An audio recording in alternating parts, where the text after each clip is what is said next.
I never thought about Antarctica before I went to Antarctica. I think it's because it's so isolated. It's far in distance, so it was far from my thoughts. And I didn't understand why it mattered to me, why it matters to us. So one of my goals traveling there with the educational organization Students on Ice was to understand how Antarctica fits into the global environment. And here's what I found out.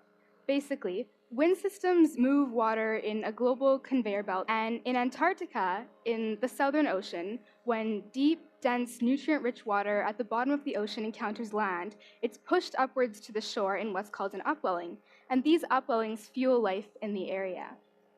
So as the pieces of the Antarctic puzzle slowly started falling into place, I realized I had the answer I was looking for, and it was water. Water is universally important. Water is a tangible link between Antarctica and the rest of the globe, and water is a clear example of why we depend on each other and why the environment depends on us. What I learned from today is that if we want to see change, we have to inspire change at all levels. And reaching this better, more beautiful, healthier, more peaceful world that so many of us dream about is much more likely if we move and act from a place of understanding why it's so important to care about the environment.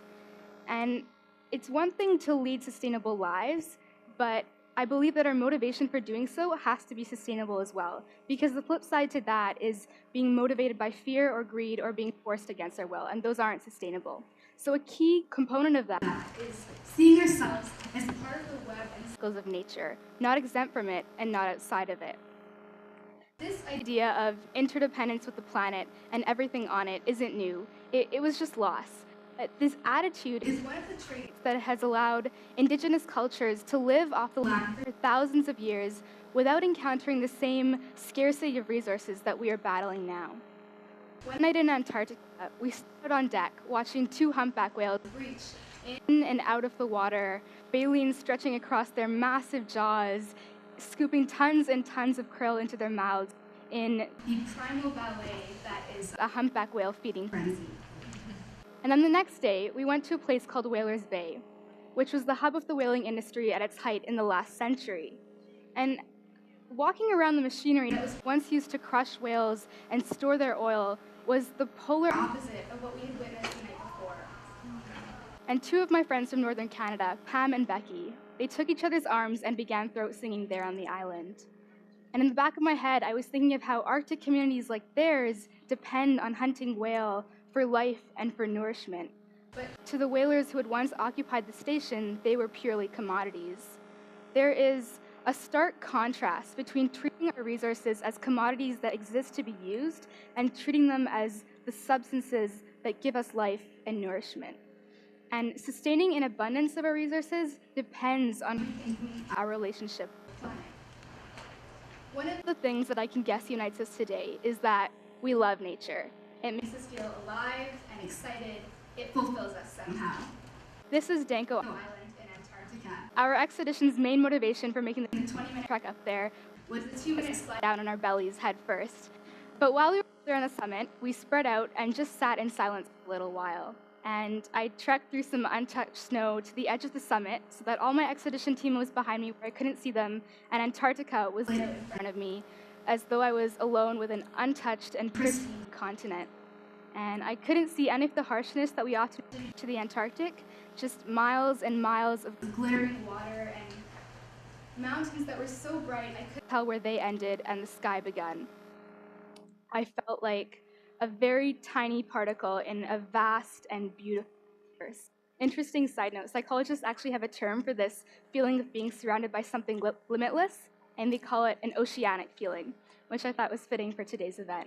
But where do moments like these fit into the conversation surrounding the environment? Because for months now, I have been trying to reconcile those powerful experiences, those deeply moving moments I had in the Antarctic with this newfound responsibility I now feel I have to talk about climate change, to talk about Antarctica, and to talk about what we can do about it. So here's what I found. In Maslow's hierarchy of needs, which I'm sure many of you are familiar with, at the bottom of the pyramid are our physiological needs. Food, shelter, the things that our bodies literally can't live without. And at the top of the pyramid is self-actualization, the desire to be what I was born to be, and transcendence. We depend on our Earth's resources to build, to eat, and to grow. So the environment is inextricably connected to this bottom level. And so it makes sense when we hear from many voices in the environmental movement a short-term and long-term analysis of why we ought to take better care of the Earth that usually invokes things like food security and water and money, those physiological needs I was talking about. But I know I'm not alone when I say that I have experienced the intensity of our connection to nature at that top level, the level of transcendence. I know I'm not alone in feeling like nature, in many ways, satisfies that need. I know I'm not alone when I say I have experienced some of my most intense spiritual moments in nature. Can you raise your hand if you've ever felt connected to nature somehow? And look around. So that's all of us. And really, how could we not feel those things when it's raw? Nature is glorious. These are some shots from Antarctica.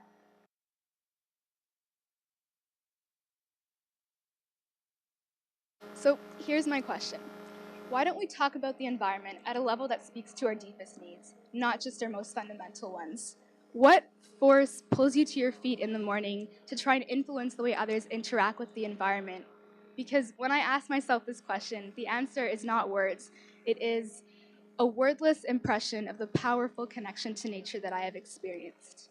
It is reverence and awe and profound respect. And I think that if we want to reach people and move them to act for a better world, we need to give ourselves permission to feel nature as well as study it. When the global consciousness shifts towards internalizing messages like, what's happening to our oceans is happening to me. What's happening to our polar regions is happening to me. What's happening to our Earth is happening to me. When we come to understand that, I think we see two results. One, this attitude of interconnectedness permeates all of our actions so that we respond to life differently, with this understanding that we can't keep pulling on our relationship with the Earth. Like any relationship, it's about a healthy balance between giving and receiving. And two, we no longer need to turn to consuming things and hoarding nature to try and satisfy those needs. Our deepest needs, health, adventure, wholeness of spirit, are fulfilled by something far more meaningful. Living within the cycles of nature doesn't deprive us of a better life. It makes a better life possible. And it starts with our oceans. There is something mesmerizing about water. Maybe it's the fact that we come from it. We evolved from single-celled organisms to marine creatures to animals that brave the land and the air. Maybe it's because we are made of it. 2/3 of our bodies are water. But ultimately, we have a connection to water that transcends the fact that it gives us life. And I believe that exploring that deeper connection to water, to the planet, is the key to protecting it. Thank you.